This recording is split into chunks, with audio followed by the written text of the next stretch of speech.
चला.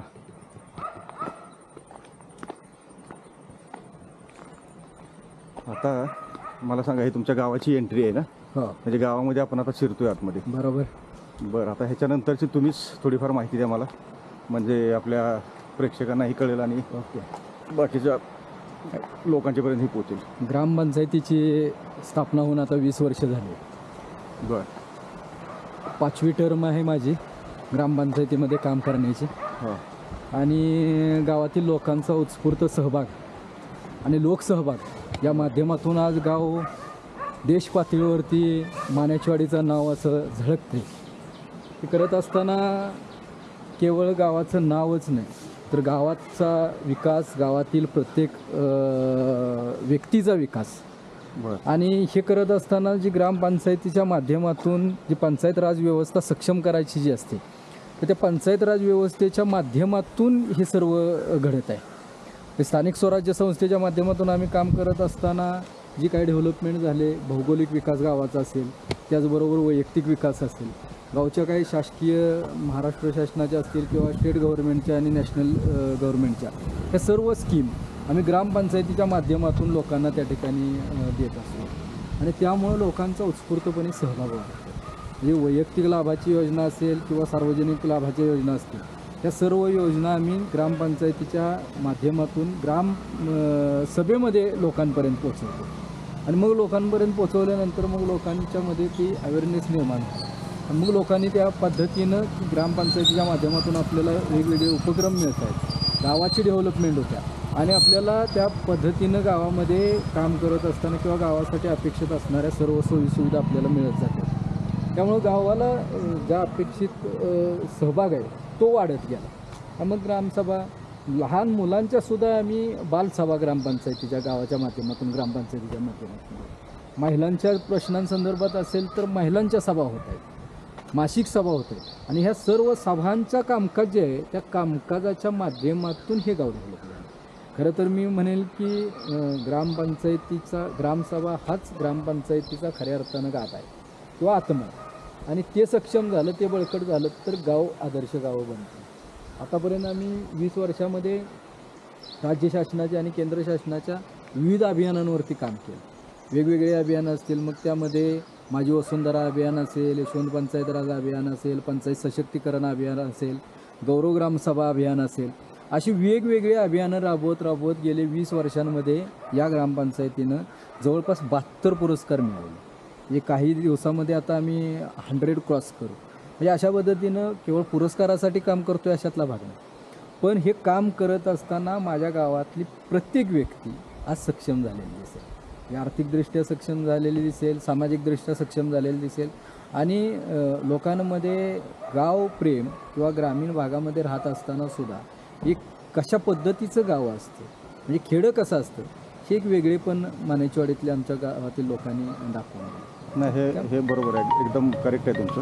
कारण पहिल्याच तुमच्या म्हणजे गावामध्ये आपण आत प्रवेश केल्याच ती गोष्ट प्रकर्षानं जाणवते खरं तर, की आत आल्यानंतर असं वाटत नाही की, कारण बऱ्याचदा आपण इतर खेडी बघतो तर ते खेड्याचं स्वरूप खेड्यासारखंच असतं, पण तुमच्या गावात आल्यानंतर असं वाटतं की खरं तर सुशिक्षित खेड वाटतं. आणि आता मला खरं तर तुमच्याकडून बाकीच्या या माहितीबरोबरच आता हे तर आल्यानंतर आपण हा तुमचा चौक आहे, मेन चौक आहे, तर इथून पुढची माहिती मला वाटतं तुम्ही प्रेक्षकांना किंवा जे रसिक कोणी बघतील नंतर कुठल्या चॅनलला, यूट्यूबला, इकडे तिकडे, तर त्यांच्या त्या माहितीसाठी मला वाटतं आपण मंदिरापासून सुरुवात करूया. मग थोडंसं मंदिराविषयी, मग तिथून नंतर आपण असंच. हे आमचं ग्रामदैवत आहे, वडजाई देवीचं मंदिर आहे. ते आमच्या मालधन आणि मालधन पंचक्रोशीचं मंदिर आहे. ह्या ग्रामदैवताच्या बाबतीत सांगायचं म्हटलं तर हे मंदिर बांधताना सुद्धा आम्ही पूर्ण जवळपास अर्धा ओढा कवर केला. आणि हा ओढा कवर करत असताना सुद्धा आपण बघित असाल की हा परिसर जो आहे, हा परिसर एकदम सुंदर बनवला. त्यामध्येच हा एक वक्र ब्रिज बनवला आहे की ज्या ब्रिजच्या माध्यमातून एक वेगळं स्वरूप त्या ठिकाणी, एक सौंदर्य निर्माण. आणि सौंदर्य निर्माण होत असताना त्या मंदिराच्या समोरून जो वाहणारा, खळखळून वाहणारा जो ओढा आहे, ह्या ओढ्याचे सुद्धा आम्ही डागडुजी असेल किंवा त्या ठिकाणचं नीटनेटकेपणा असेल, ओढ्यामध्ये सुद्धा कुठे अशा वनस्पती किंवा कचरा असा कुठेही आपल्याला बघायला मिळणार. हा पावसाळ्यामध्ये थोडंसं गवत झाडं झुडपं वाढलेलं असतं, पण इतर वेळेला जर बघितलं तर निश्चितपणे या ओढ्यातसुद्धा आम्ही चांगल्या पद्धतीनं स्वच्छता ठेवलेली असते.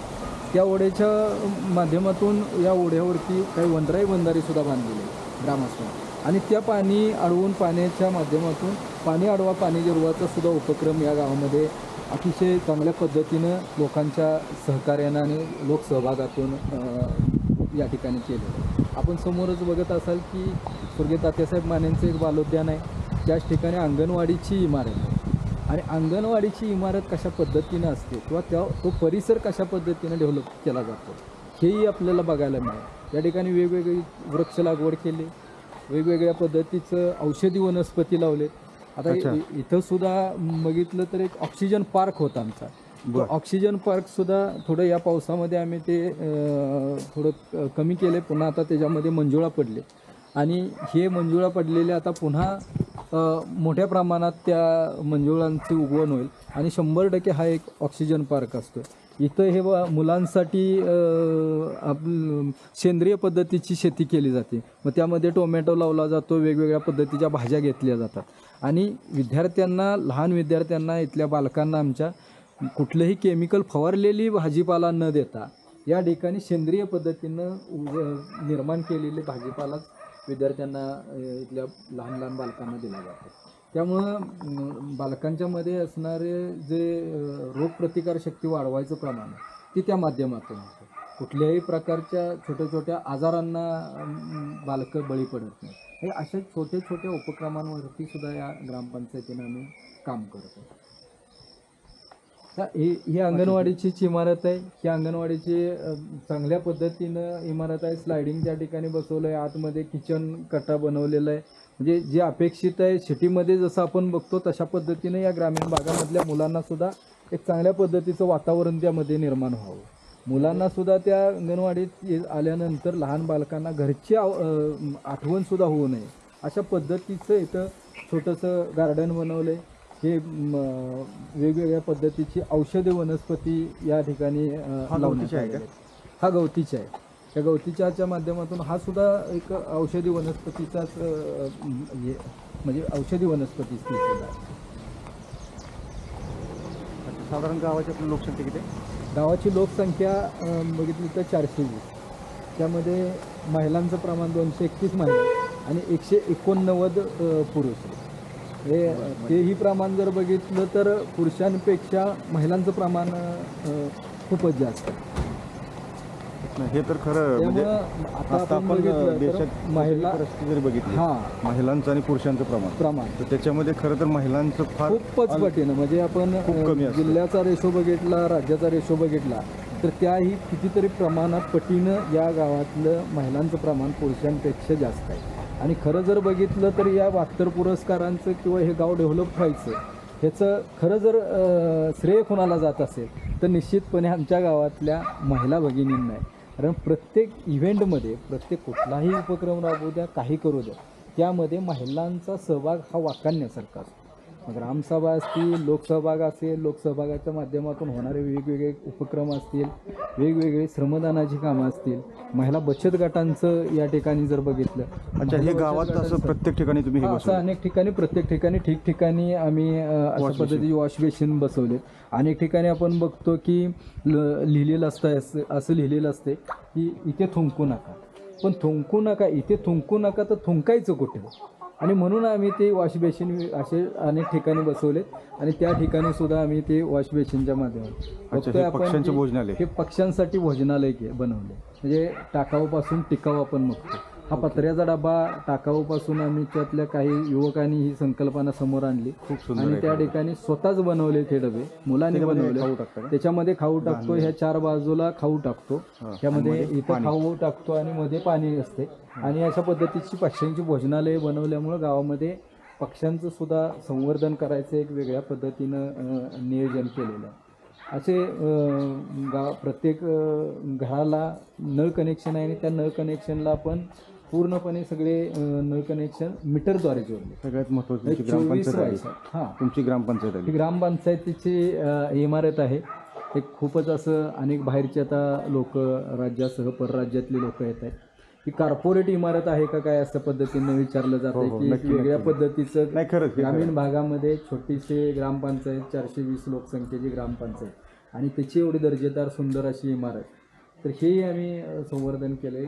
जर आपल्याला घर चांगलं असेल घराचं अंगणच घराची कला सांगतं असं आपण म्हणतो तशा पद्धतीनं या ग्रामपंचायतीच्या माध्यमातून ग्रामपंचायत डेव्हलप झाली त्या पद्धतीनं इमारतसुद्धा आम्ही डेव्हलप केली आणि इमारत फक्त बोलकी म्हणजे बांधून चार्जिंग स्टेशन आहे का हा चार्जिंग स्टेशन टू व्हीलरसाठी? टू व्हीलरसाठी एखादी बाहेरची व्यक्ती जरी आला समजा हा निश्चितपणे त्यांना आम्ही देतो. आम्ही त्याही माध्यमातून तुम्हाला सांगतो माझी वसुंधरा अभियानच्या माध्यमातून हे टू व्हीलर चार्जिंग स्टेशन उभारले आणि गावामध्ये नव्यानं जो गाडी खरेदी करेल ई व्हेकल जो घेईल खातेदार किंवा सभासद गावातला त्याच्यासाठी 1 वर्ष चार्जिंग फ्री आम्ही केलं म्हणजे लोकांच्यामध्ये अवेअरनेस वाढावं लोकांच्यामध्ये ती भावना वाढावी प्रदूषण कमी व्हावं आणि ते प्रदूषण कमी करत असताना ते कशा पद्धतीनं करायचं तर मग ई व्हेकलच्या माध्यमातून आपण काही पेट्रोलच्या गाड्या डिझेलच्या गाड्या कमी करून ई व्हेकल आणायचं आणि त्या माध्यमातून प्रदूषण कमी करायसाठी आम्ही तोही प्रयत्न केले.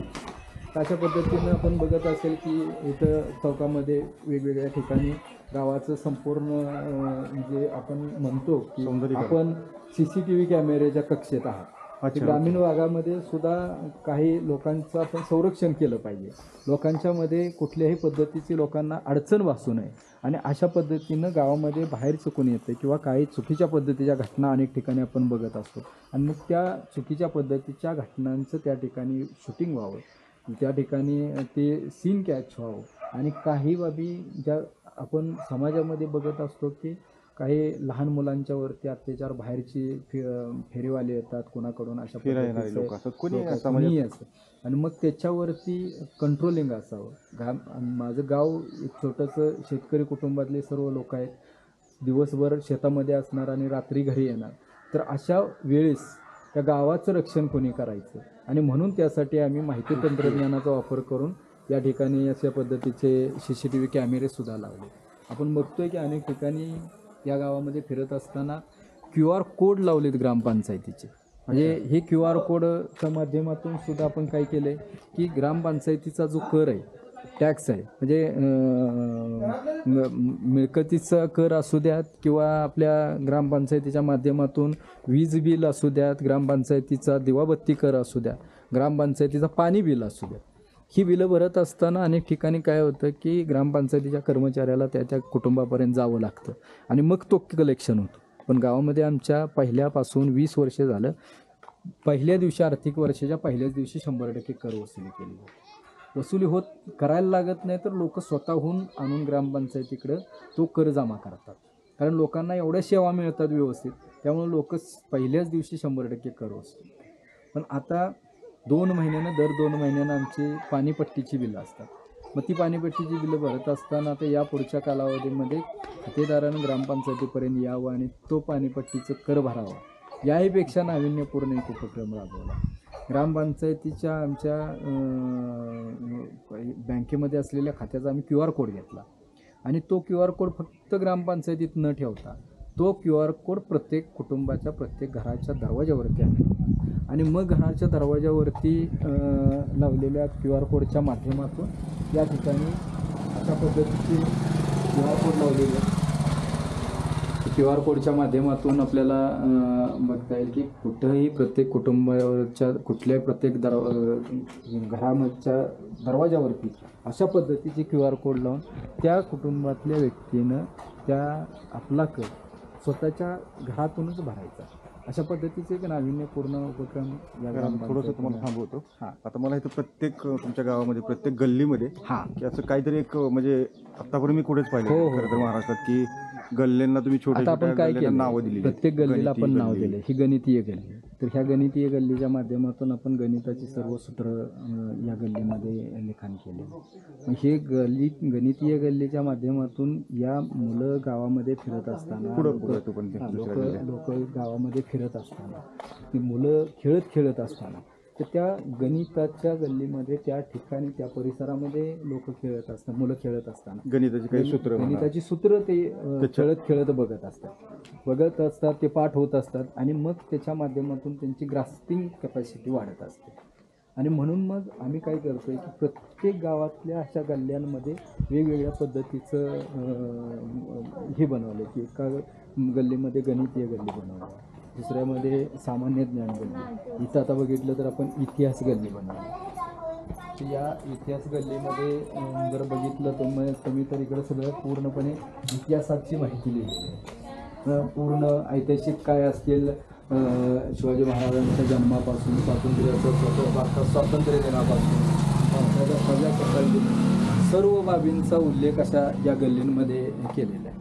आणि या गल्ल्यात तुम्ही म्हणजे कचऱ्यासाठी काय सुविधा केलेली आहे का की लोकांचा कचरा जो गल्ल्यांमध्ये प्रत्येक कुटुंबामध्ये एक ओल्या कचऱ्यासाठी आणि सुक्या कचऱ्यासाठी अशा 2 कचरा कुंड्या या ग्रामपंचायत आणि स्वतः खातेदार अशा दोघांच्या माध्यमातून प्रत्येक कुटुंबामध्ये 2-2 कचरा कुंड्या या ठिकाणी गावामध्ये प्रत्येक कुटुंबात देण्यात आल्या. गावातले प्रत्येक लोक ते वेगवेगळा कचरा देतात. हो, निश्चितपणे हे सगळं महत्त्वाचं आहे हो. खरं तर.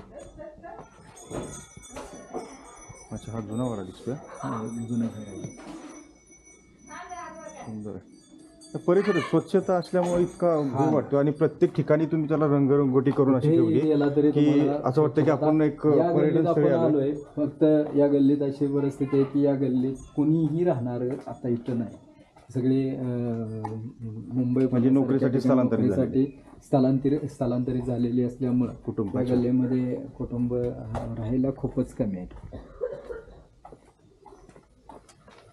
हे मस्तच केलं बरं काही म्हणा तुम्ही. म्हणजे ह्या गोष्टीचं ना हे खरं तर राबवणं खूप अवघड आहे हो प्रत्येक गावातच. म्हणजे तसं शक्य पण आहे ते, पण लोकांची म्हणजे मानसिकता अशी झाली पाहिजे की आपलं म्हणजे प्रत्येकाची मानसिकता अशी पाहिजे की आपलं गाव हे सुंदर असायला पाहिजे, नाहीतर मग काही खरं नाही. या ठिकाणी सुद्धा आता इथं बघितलं तर आपण सामान्य ज्ञान गल्ली केली. मी येतो आतून घेऊन असं ना. इकडे सामान्य ज्ञान गल्लीमध्ये पूर्ण सामान्य ज्ञानाचं तुम्हाला दोन्ही भिंतीवरती सामान्य ज्ञानाचे धडे मिळतील. प्रत्येक भिंतीवरती या लिखाण केलेले अशा पद्धतीने.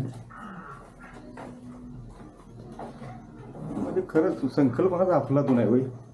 जवळपास खरं तर महाराष्ट्रात प्रत्येक गावात अशी पूर्ण गावामध्ये अशा पद्धतीचे जवळपास 2000 प्रश्नोत्तर, सामान्य ज्ञान, गणितीय गल्ली, तुम्हाला इतिहास गल्ली, या सर्व गल्ल्यांमधून 2000 प्रश्न आणि उत्तर त्यामध्ये सामान्य ज्ञानाचे असतील, पुन्हा स्पर्धा परीक्षेचे काय त्यामध्ये मुद्दे असतील. अशा पद्धतीचं त्याच्यामध्ये हे करून मिळते.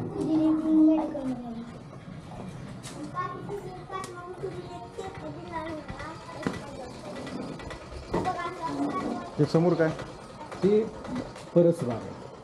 त्या परसबागेचं सुद्धा तुम्हाला सांगायला हरकत नाही की ड्रेनेज सिस्टीम जी आहे ती अंडरग्राऊंड ड्रेनेज सिस्टीम आहे. आपण बघतो ही ब्लॉक आहे, ब्लॉकच्या खाली पूर्णपणे ड्रेनेज सिस्टीम ही अंडरग्राऊंड ड्रेनेज सिस्टीम आहे. अच्छा. तर या ड्रेनेजमधून जे वाहून जाणारं सांडपाणी, गावाचं सांडपाणी कुठेही उघड्यावरती सोडले नाही. हे सर्व सांडपाणी या परसबागेंना दिलेलं आहे. हे गावचं सांडपाणी ह्या शेतकऱ्यांच्या खाजगी परसबाग आहेत. मग या परसबागांना पाणी आपण ग्रामपंचायतीच्या या सांडपाण्याच्या माध्यमातून गटरच्या पाणी आपण परसबागांना देतो. ते जर यूज करतो, पुनर्वापर करतो. पण पुनर्वापर करत असताना सुद्धा हे पाणी फुकट ग्रामपंचायतीच्या माध्यमातून त्या शेतकऱ्यांना आम्ही देत नाही. त्याचा कर शेतकऱ्यांच्याकडून देतो. आणि आज सुद्धा म्हणजे ते पाणी गटर ग्रामपंचायतीचं आहे. तर ते गटरच्या माध्यमातून वाहून येणारं पाणी हे मोफत देण्याच्या ऐवजी त्या माध्यमातून ग्रामपंचायतीचा कर कसा वाढेल आणि त्यासाठी ग्रामपंचायतीचा कर वाढवण्यासाठी आम्ही ते पाण्याचा प्रत्येक कुटुंबाला ज्याला अपेक्षित आहे अशा परसबागा ज्यांना कोणाला वृक्ष लागवड करायचं आहे त्याच्यासाठी ते आम्ही कर घेऊन त्या पद्धतीनं पाण्याचं वितरण करतो. अच्छा. हे रस्ते कुठे गाव म्हणजे पांदीला मिळतात की नाही? हा इकडे स्मशानभूमीत गेला, हा इकडे शेतामध्ये गेला आणि असं पूर्णपणे गावाला रिंग रोड केलेला आहे. सिमेंट कॉन्क्रीटचे पूर्ण गावचं रिंग रोड केलेलं आहे. असं त्या सांडपाण्यावरती सुद्धा पूर्ण गावाच्या परिसरात हे बघितलं तर आपण वृक्ष लागवड झाली हे सांडपाण्याच्या माध्यमातूनच केलेली. जवळपास आज आपण पूर्ण गाव परिसर बघितला तर सांडपाण्यावरती सुमारे 500 वृक्ष लागवड झालेले आहे आणि ते हां त्याच्यामध्ये चिकू असेल, फणस असेल, आंबा असेल, नारळ असेल, पेरू असेल, अशा पद्धतीची ही वृक्ष लागवड या ठिकाणी सांडपाण्यावरती करण्यात आली. समोर स्मशानभूमी. समोर आमचे म्हणजे स्मशानभूमी. स्मशानभूमी आहे ते शेवटचं टोक म्हणतो आपण, म्हणजे माणसाचंही शेवटचं अंतिम टोक आणि सत्य. अंतिम सत्य ते या ठिकाणी बनवण्यात आलं. आणि तेही जाताना जाणाऱ्या व्यक्तीला आणि त्या ठिकाणी येणाऱ्या लोकांना म्हणजे समाधान व्हावं अशा actually पद्धतीचं ते ठिकाण पण अशा वेळेला लोक खरं दुःखात असतात. दुःखात असतात. पण दुःखातही लोकांच्या चेहऱ्यावरती समाधानाचे भाव समाधानाचे दिसतात. अशा भाव तुमच्या अशा ह्या पद्धतीनं ते वेगळ्या हे पद्धतीने खरंच खूप थोडंसं- सुंदर केलं तुम्ही. तर थोडंसं लांबूनच मला वाटतं त्यात आपण बघूया. हो हो. ह्याचं त्या जास्त ठिकाणी बघितलं तर आपण बघू शकता की वेटिंग सेट म्हणजे ज्यावेळेस व्यक्ती जाते अच्छा हां त्यानंतर त्याच्या आपण विधीसाठी आल्यानंतर लोकांना बसण्यासाठी जागा. बसण्यासाठी जागा नसते. अनेक ठिकाणी आपण बघतो की लोकांना कुठंतरी चिखलात उभं राहावं लागतं. हां, पाऊस हां, असेल तर खूपच मोठी अडचण निर्माण होते. मग येणाऱ्या लोकांची त्या ठिकाणी गैरसोय होते आणि ती गैरसोय होऊ नये म्हणून या ठिकाणी बऱ्यापैकी बसण्याची व्यवस्था आम्ही केलेली आहे. ग्रामपंचायतीच्या माध्यमातून केलेली आहे की ती करत असताना सुद्धा एक वेगळ्या पद्धतीचे एक स्टेडियम टाईप बैठक व्यवस्था केली.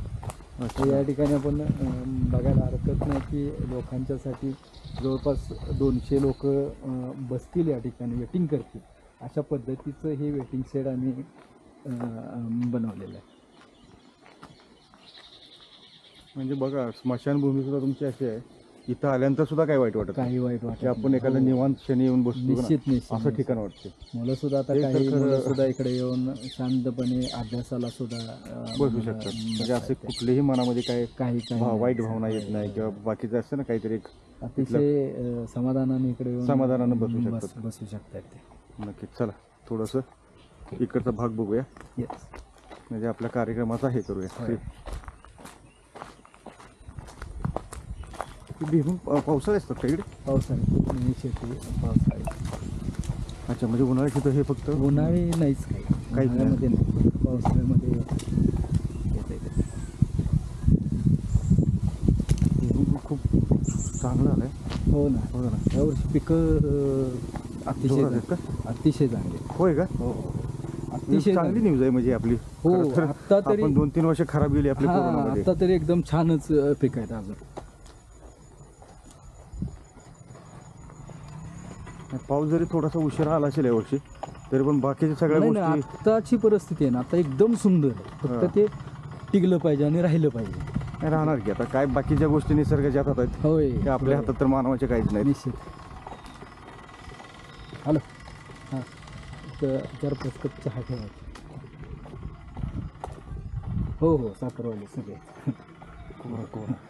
हॅलो एक फक्त कोरा ठेवा. नाही ते दुसरे साहेब आहेत त्यांना मला पण मग तसा ब्लॅकच ठेवा. हां हां ठीक आहे. सगळ्यांना ठेवला तरी चालेल तसं मला वाटतं मे बी. होय का हो घे. नाही ते घेतात. टेंबूसर तर घेतात 100%. 99% घेतात. कधी ते त्यांना हे उठतं बरोबर मग ते हे घेतात दुधाचं चहा. दुधासाच्या हे काय गोबर असो गॅस हां बायोगॅस आहे बायोगॅस. पद्धतीनं जवळपास हे चालू आहे अजून? हां चालू आहे. त्याला जवळपास 35 वर्ष झाली. होय का? हां 35 वर्षापूर्वीपासून हां का हो त्यांचा फोटो घ्या. ते मगाशी यांची हे घ्यायला पाहिजे होत्या आय डीचा. हां हां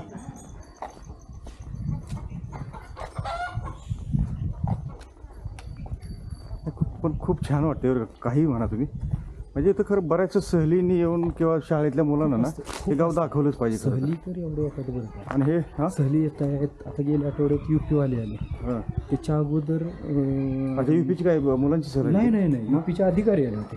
अच्छा हो युपीचे उत्तर प्रदेशचे योगी आदित्यनाथांनी पाठवले होते यशदाला पुण्याला.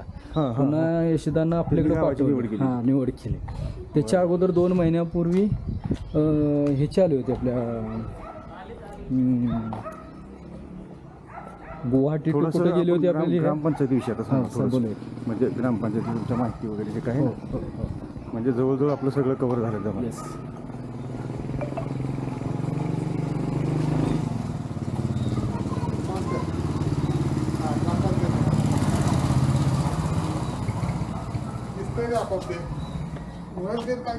बोला नाही बोला.